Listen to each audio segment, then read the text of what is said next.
Hey, what's going on, guys? Kalamazi here, and patch 9.1 has finally been announced. For me, being a US player, June 29th, that Tuesday, is the official launch of patch 9.1, which means from this very moment in time, I have about a week and a half to get a lot of videos done. So the first video that I want to start off, I guess the 9.1 official season with, is going to be a recap of every single change to Warlocks that happened in patch 9.1 PTR. We're going to cover Affliction, Demonology, Destruction, and basically what each change means for the spec and how they look heading into Sanctum of Domination, and I guess Dungeons and Mythic Plus in 9.1. Now, for those of you that are curious, I will indeed be making spec guides for 9.1 like I always do. I don't know the order exactly. I'm probably going to start off with Destro, Demo, and then Aff, but I'm not really sure. Now, the plan for that is to start rolling those guides out hopefully at some point next week, but I sort of want to wait for PTR client to be marked as release. I don't think we're getting any more class tuning until Heroic Week, after Heroic Week, I assume, but I don't really want to make a guide and then have to redo it again. That's the problem with video guides. Either way, those should indeed be coming down the line. Now, if you guys would like to acquire any weak auras, profiles, or add-ons you see here, they are all indeed available to you guys for free on my Twitch. If you want to swing by, hang out, ask any questions anytime, feel free to do so. Also, next weekend, being I think the 24th, 25th, and 26th, something like that. I'm shooting for the 26th, which I believe is a Saturday.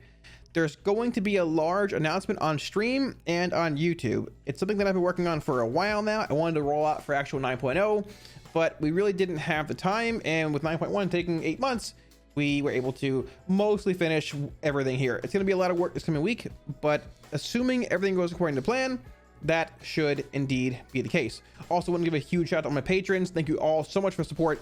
Really, truly appreciate it. Heads up, in case you missed the last video, the 9.1 Warlock spreadsheet is indeed now live. That being said, let's get into the video. Starting off, the spec that's changed the most, Affliction. All right, so starting off with Affliction here, as we all know, the big one here, Malefic Rapture's damage has been indeed nerfed by 18%, and this is very impactful.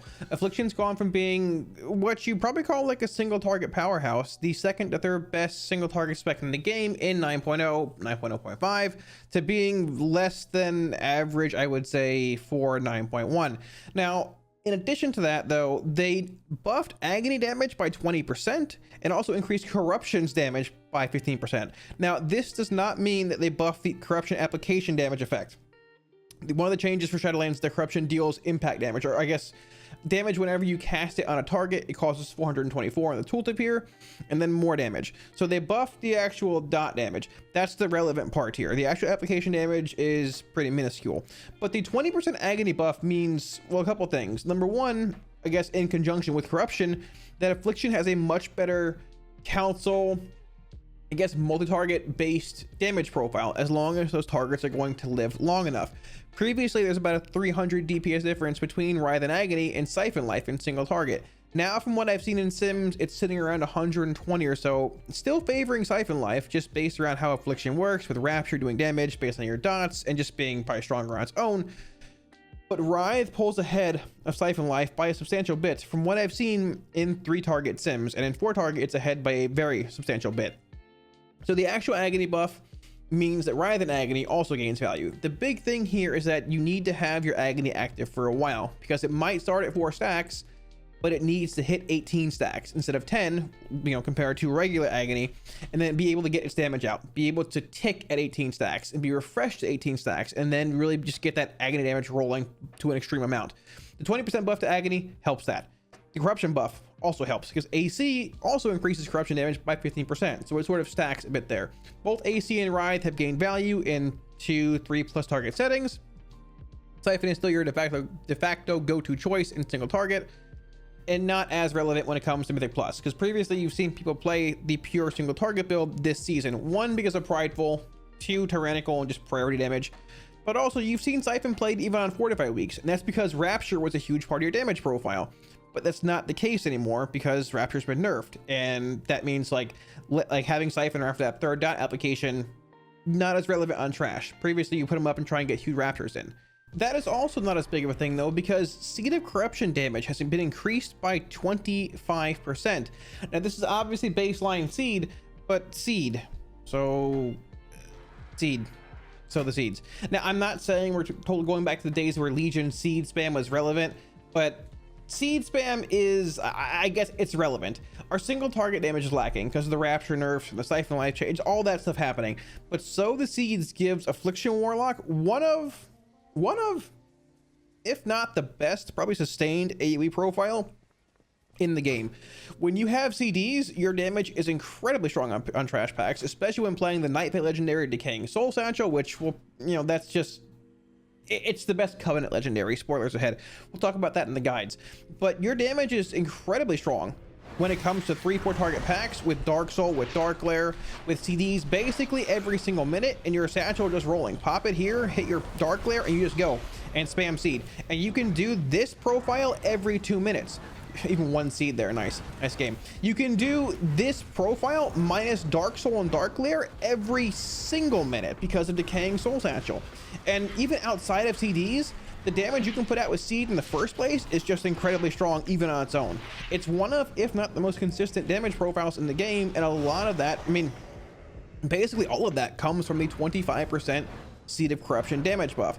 Now, I do think Seed's cast time is quite possibly still a little bit too long. I wouldn't mind seeing the time shaved off of it, but the crazy thing is, like I said, when you have your Decaying Soul Satchel every minute or so, as long as you're in a mid-tier key in Mythic Plus, that's going to be basically every pack where you might have it come up in the middle of the next pack. But number one, this makes AF, I feel, a bit more relevant, more of a, I don't want to say contender, but a bit more realistic in lower keys because it's more of an upfront damage profile. You put up your dots, you just spam seed versus trying to put up agonies and then corruptions and then siphon lives and everything else. You just put up your agonies and your seed, your UA, your haunt if you're playing it, and you just spam seed, and the damage is still incredibly consistent outside of your soul rot window. Having Dark Soul, having Decaying Soul Satchel procs, or I guess on use effects, it's incredibly strong. So AF is shifted from being this huge single target powerhouse to more of like an AoE spec if you're playing so, and outside of that, having like Writhe and Agony being relevant, having AC doing more damage on average on more targets because of the buffs, it shifted its actual rating profile most of the time to more of a council based spec. Now, it's a bit unfortunate because in Sanctum of Domination, there really aren't any council based bosses. There's a couple where you might end up playing AF. Maybe with Wrath of Consumption if the fights are fixed, and maybe just in general, but for the most part, I don't think it's going to see a whole lot of play, mainly due to the Rapture nerfs and the subpar single target damage that it brings. Moving on from the seed buffs and the actual dot buffs, Dark Caller is no longer a talent and is now learned baseline at level 58. Our Dark Glare is indeed a baseline 2-minute cooldown. It's much stronger now. AF feels much better. I wish Deathstroke I could say the same about, but AF feels much better because you have your 2-minute Dark Glare, your 2-minute Dark Soul if you're playing Ruby, which is still very strong next patch. You have 2-minute Ruby, and you have your CDs with every other Soul Rot, because Soul Rot's a minute cooldown. It feels incredibly strong, and this change is good because numerical tuning, if a class is underperforming, that can be buffed. That can be nerfed. Looking at 9.0, Warlock was just strong because, I mean, AF in certain places was just overtuned. But the damage profile, the way the spec played felt clunky because you had your 3-minute Dark Glare, you had your 2-minute Dark Soul, your minute and a half Bell, Ruby, whatever you're playing. But now it just feels fluent. The damage might not be as strong in single target, but that's a tuning thing. That could change. I'm not saying there's no copium here. I'm just saying it could change. What I'm getting at is having a class play, feel, and flow well with a baseline toolkit, in my opinion, is much more important and relevant than doing insane damage. You can tune damage in the middle of patches, but you don't really see classes overhaul or change in the middle of patches. So this is indeed a very good change. Now, fortunately / unfortunately, we had to sort of sacrifice something for that. Dark Caller, like I said, is a baseline 2-minute ability now. We had to swap that with Shadow's Embrace. It's back in this slot compared to having Dark Caller here. This is a good thing in a sense, because maintaining Shadow's Embrace felt terrible. The duration has also been increased to 16 seconds from 12, but the Shadow's Embrace swap for Dark Caller is not an equal trade-off in single target. It's not even a trade-off in 2 target, or maybe even 3 target. So this is a net loss for overall damage. We lost damage getting Dark Glare's 2 minutes, but I guess we gained some quality of life, and you can indeed play Shadow's Embrace over Haunt and 2 targets if you want to try and maintain with Drain Soul or something like that, and the extra duration increase helps in that setting too. But that overall was a DPS loss, but a toolkit, I guess you can say, increase. Haunt and Shadow's Embrace now also increase the damage of pets and guardians. So this is also a big one. Previously, we saw this in patch 9.0.5 PTR for a few builds and it was removed. So for Affliction, spoilers ahead, it works for Demo and Destro 2 with different abilities. For Affliction, this increases the damage of any of your main pets here, your Imp, your Void Walker, your Observer or Fell Hunter, and your Succubus. It also increased the damage of Darklair's Eye Beam. Now, Darklair's Eye Beam damage is pretty much irrelevant. It really doesn't do a whole lot in the first place. But when we ended up running the numbers with this, it ended up being, I think, about give or take like an 80 to 100 DPS increase. Now this was indeed before like the buffs and the nerfs, everything else went into play. So it might be a little more, it might end up being a little less, but this is both for Haunt and Shadow's Embrace. I believe that 100% DP or 100% DPS increase is also when you have both Shadow's Embrace and Haunt together, which we don't have now. But regardless, it's sort of free damage. Now, does it make up for like the Dark Caller versus Shadow's Embrace swap? I don't know. We're talking like super like min-maxing of numbers here. Either way, it's a nice quality of life change. And hey, maybe at some point they'll look at addressing Eye Beam damage because Darklair is such an outdated cooldown, and maybe it'll be relevant. It seems decent here, but over the next 2 minutes when I don't have my Darklair, it falls off to like 3.5%, 4% in single target. So hopefully that's the case. Once again, a nice quality of life change, but in the end, not as impactful as one would think. Conduits. Withering Bolt is your Cold Embrace replacement here. Withering Bolt now says, this is very strong when it first came out, but it's been nerfed a handful of times. Drain Soul deals 8% increased damage per dot on your over time you have active on the target. So Drain Soul deals 8% at 226. If I swap to Nightfall, Shadow Bolt now deals 16%. So essentially Bolt will have like twice the damage amp of what Drain Soul gets, which does add some value to Nightfall, and this conduit itself also added a good bit of value to Malefic Wrath, the legendary, when it first came out. The problem is that the conduit has been nerfed multiple times. Now, this is why I'm saying don't make legendaries until you absolutely have to. I had a million questions when the conduit first came out, because people saw it being really good on PTR and like, oh, it looks so great, I'm gonna make Malefic Wrath on retail. There's no point, like, because there was 2 months of PTR left, and look what happened. The conduit got nerfed 4 times, which means Wrath also essentially got nerfed a bunch. In Sims, in the most recent PTR Sims, Wrath and Synergy are incredibly close to one another. Wrath is ahead in single target from what I've seen by about 40 DPS, barring APLs and Sims changing. And if that's the case, you just play Synergy, because playing Malefic Wrath feels utterly terrible. There was no duration increase to this legendary over the course of PTR. It feels really bad. It is probably the most, one of, if not the most punishing effects I've ever played with as a Warlock in game. You play Synergy, and you once again ignore Malefic Wrath. So the Withering Bolt conduit is nice. It's probably going to be one of your de facto, if not your de facto single target conduit, because Malignancy has also been nerfed by a substantial bit, by about 55%, and Rapture itself deals less damage now, so it got hit in 2 different forms.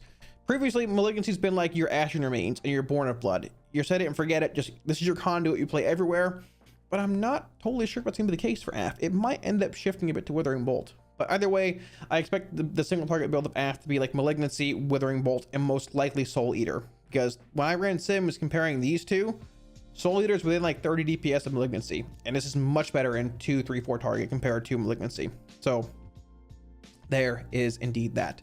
You have your Malignancy nerfs here, 53%. I'm sorry. Cold Embrace is gone because Shadow's Embrace is now a talent and not a baseline ability, so you don't want to have a conduit affecting a talent like that. Withering Bolt, you can see here. Sacrilash's Dark Strike, the legendary, has also been changed. It no longer is a baseline corruption slow. It now increases, what's the actual wording on this? It increases the duration of curses, right? Corruption deals more damage, which was buffed to 25 from 15, I believe.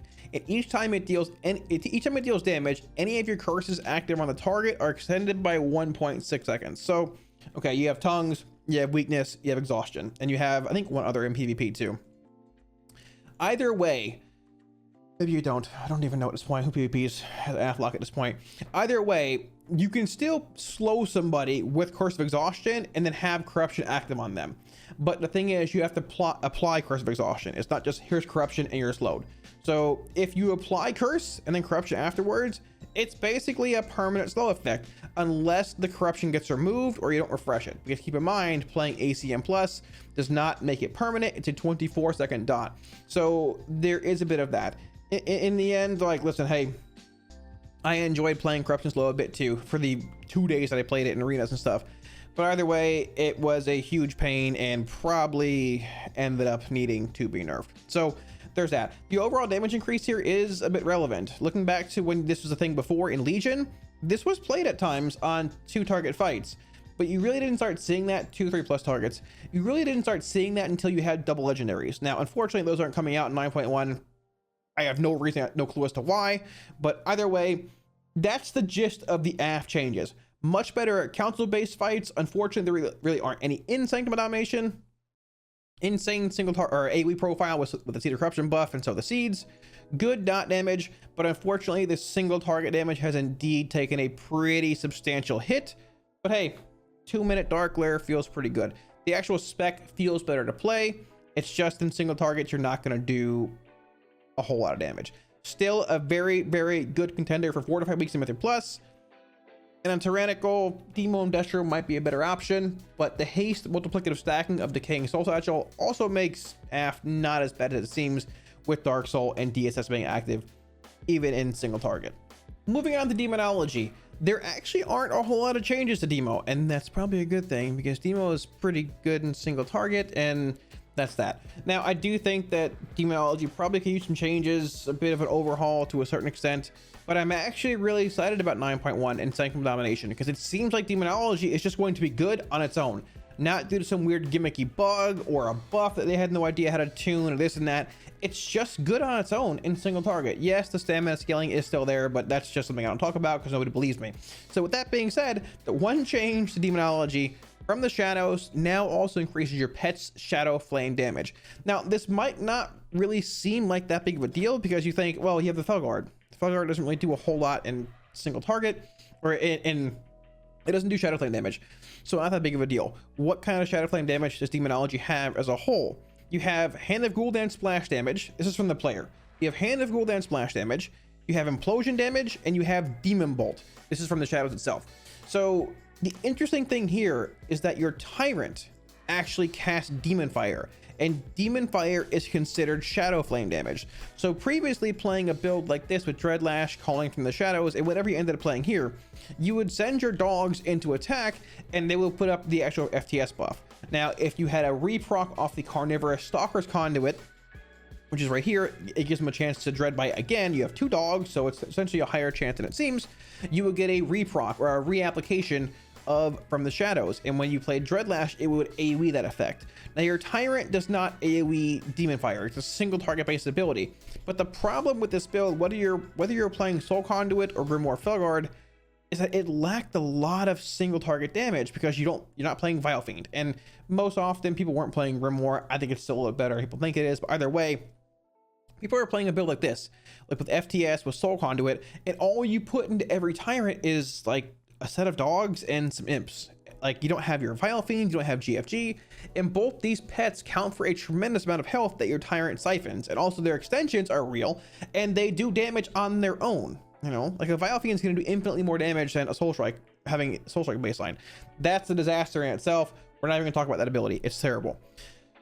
But the big thing, like I said, is that From the Shadows now affects Tyrant's Demon Fire damage. So instead of like just having a really good AoE profile with FTS, Dreadlash, Implosion, and they've Gul'dan splash damage, you can open up basically just following the normal opener, just like going into your Felguard if you're playing it, your dogs, your Ruby, and casting a couple of things here. Some imps, get them rolling. We're going to our Tyrant earlier here just for simplicity's sake, and your Tyrant cranks. You have the buff covered here, so it's increasing your Demon Fire damage here, a 16k hit. We're not even like, that's the big thing. We're not even playing Carnivorous Stalkers here either. If we were, there's a chance for your dogs to rechomp here. If they rechomp, the buff stays up for your entire tyrant. You can get a set of dogs in towards the end here as well, depending on how early you cast your tyrant. We cast it a bit early there, so I wasn't like expecting much coverage. But if you min-max your tyrant and your dog cast, you can get about like a 40% coverage without any reprocs. If you get a decent reproc, you can get full coverage on your tyrant. A 20% increase to your damage when it's quite literally like 40% of your damage normally, or I guess 35-ish, give or take 30, is huge when it comes to patchwork bosses, tyrannical bosses, single target packs, priority mobs. It's really, really big. Now, there might be a little bit of RNG tied into it, but honestly, this change is huge for Demonology. Previously, this build's been good in Plus. I've enjoyed it a lot when it comes to AoE, 4 to 5 weeks, but I never really wanted to play it on Tyrannical because of the lack of single target.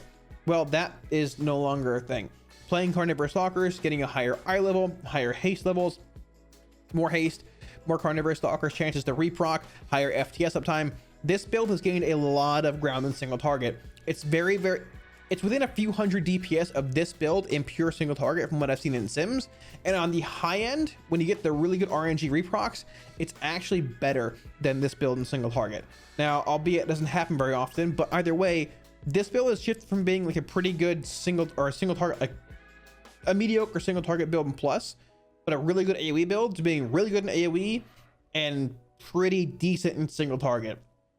The Demonology changes might not be massive, but this build is looking really strong for 9.1, and in my opinion could very well be the de facto go-to build for Demonology in Mythic Plus. I will say briefly, they did mention some soul strike changes a couple of days ago. 2 builds ago it was buffed apparently, but I heard it was a tooltip fix and not actually a buff. And then it was nerfed last build, but I don't know what's going on with it. But we tested with it. It's about 2.5% of your damage. It's horrendous. Don't waste your time. Don't bother. You play Vile Fiend for single target, or you play FTS and Plus most likely, and that's gonna be the case. Soul Strike, as cool as it is, it's just not good. Demonology though looks good in Plus with dogs build and looks to be a single target powerhouse heading into Sanctum. There's 2 pure Patrick bosses, the Terragru and Guardian, the first ones. There's a couple bosses in the raid that also have a good single target, I guess, requirement. Maybe a bit of cleave in the fight, but I don't know if Destro is going to be relevant enough for the brief cleave that's there.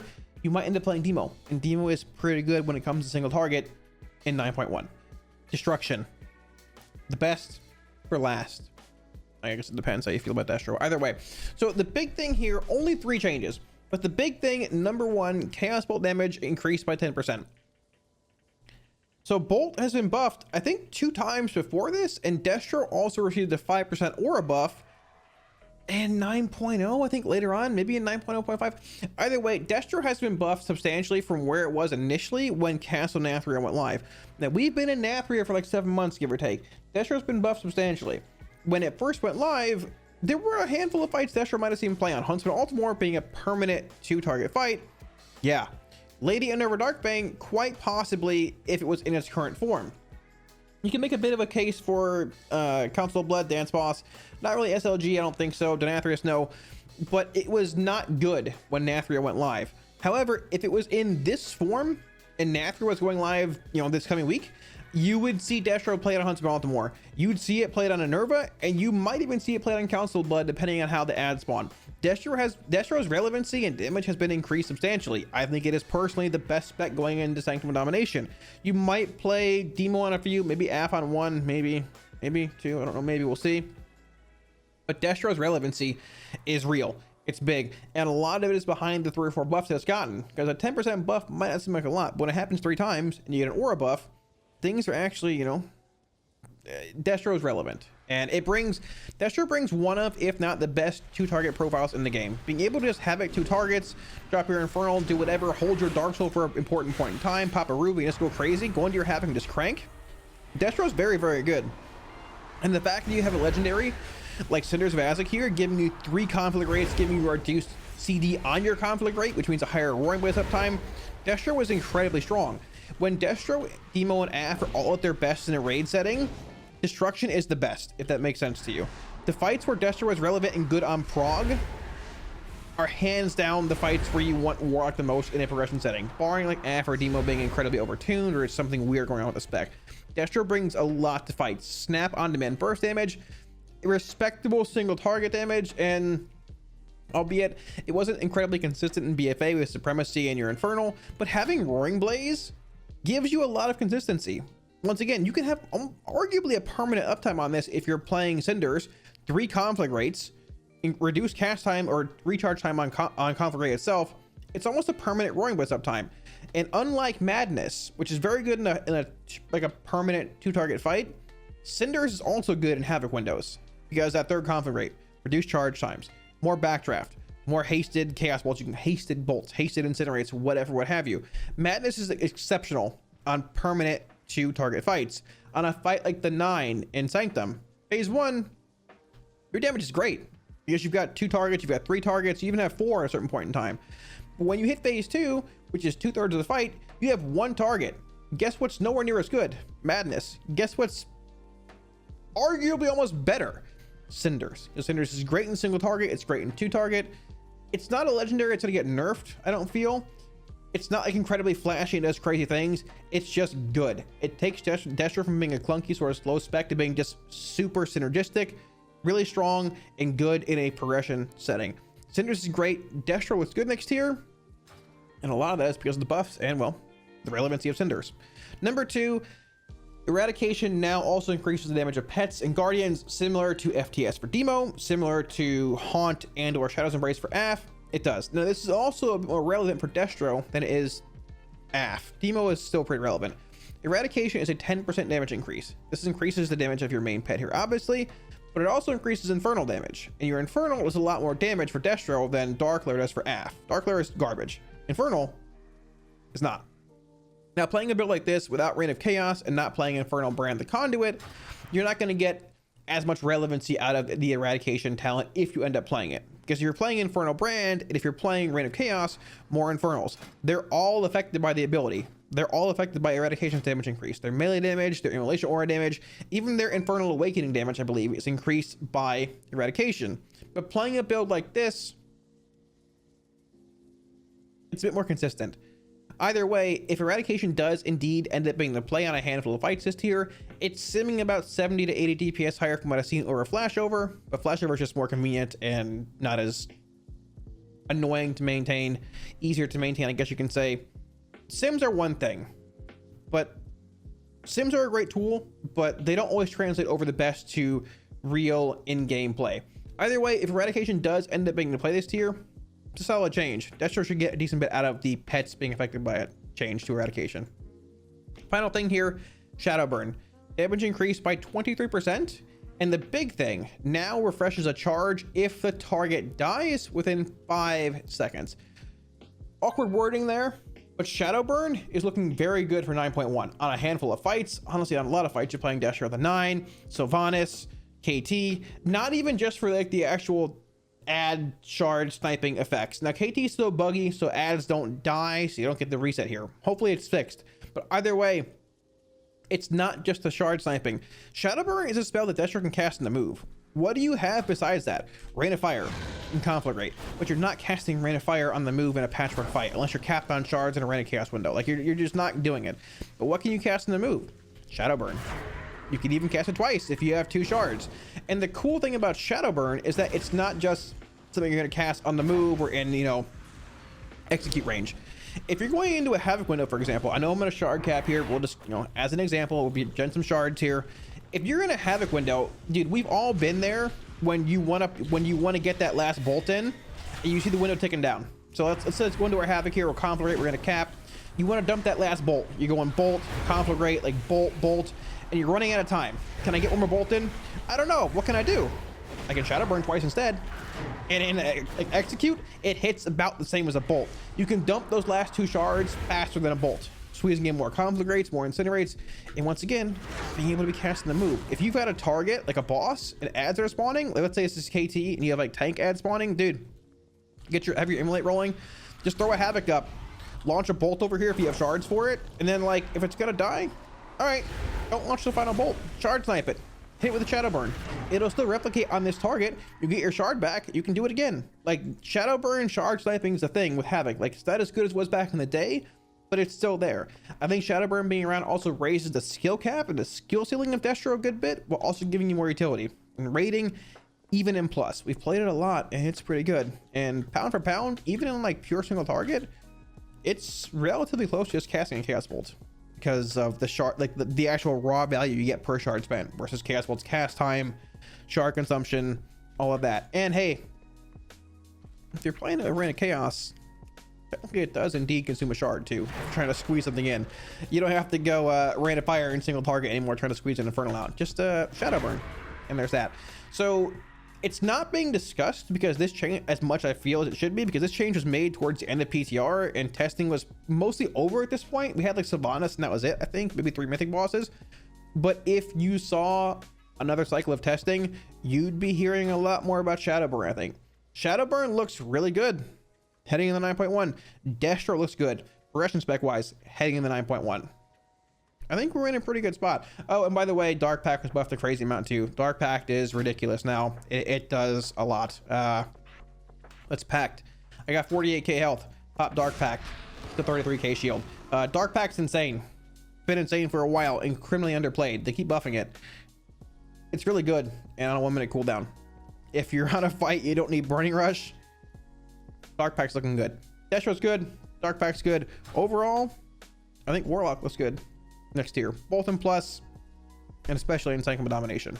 Thanks for watching, dudes. I hope this video gave you all a better just general understanding, idea summary of the Warlock changes heading in the 9.1 and how each spec really looks in Mythic Plus and Sanctum of Domination alike. Now, as mentioned, I do think Destro is the best spec universally in the tier. If you're playing just one spec and not looking to min-max all of them, I'd choose Destro. But with that being said, because I'm going to get this question a million times on stream and YouTube over the next few weeks, if you're not, the way I always put it is if you're not in like a Hall of Fame guild or a guild going for world first or a guild that has a common goal in mind for like a progression finish, whether it's server first, Hall of Fame, world first, you should play whatever you want. If your guild doesn't care what you play, neither should you. Have fun with it. If you want to play Demonology Venthyr on a council fight, go for it. Are you going to do as much damage as Destro Lock? No. If it doesn't matter to you or your guild, then it doesn't really matter, you know? Is Destro the best spec in the raid? On most fights, I think so, yes. Demonology is better in single target, but conduit energy is a thing. And, well, we gotta see where that goes. And Affliction's looking pretty bad in single target, but hey, Blizzard are AF fanboys, let's be honest. They're gonna buff it, right? Right? There's my copium tank, it's somewhere. Anyways, yeah, with that being said, thanks for watching, dudes. If you want any Weak Warriors profiles or add-ons you see here, they're all free on my Twitch. If you want to swing by, hang out, feel free to do so. Huge shout out to all my patrons. Thank you so much for the support. Really, truly appreciate it. If you guys are interested in looking into supporting, there's a link above somewhere here. If you guys like to see more WoW content and help support the channel, smash the like and subscribe buttons below. It helps out a ton. Thanks again, dudes, and I'll catch you all again soon on stream. Peace.